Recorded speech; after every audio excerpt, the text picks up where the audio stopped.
Lesser Baro, of castles, petty lords, and erratic borders.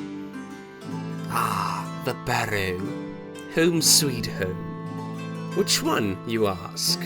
Well, the greatest one, of course. Well, yes, Lesser Baro, if we're being technical.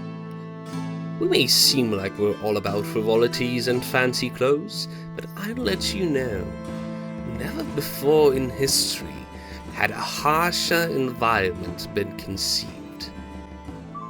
I come from a full-blooded Galbian family. My great-great-great-grandfather fought against the Beregian hordes and carved out an estate for generations to come. And now, I take up the family tradition of warfare.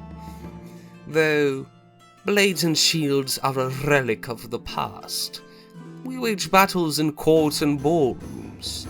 I cut with my tongue and block with my wit.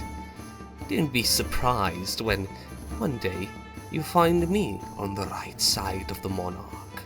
Here, everyone that's anyone has a pedigree and a thief to match it. Petty nobles and barons alike squabble for every scrap of land and the taste of prestige. Back in the old days, before the bard's song, these lands were a march.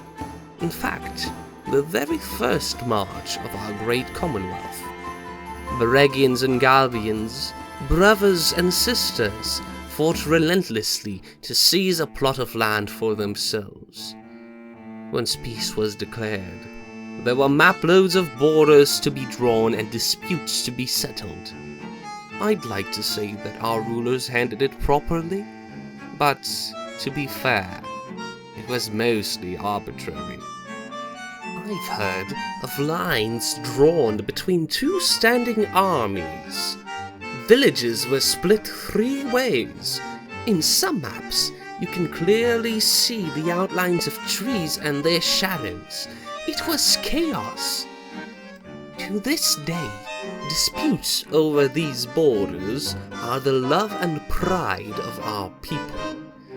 We've learned to maneuver around the treacherous torrents of politics. Perhaps that is why we have the edge when it comes to the elections. After all, we have the capital.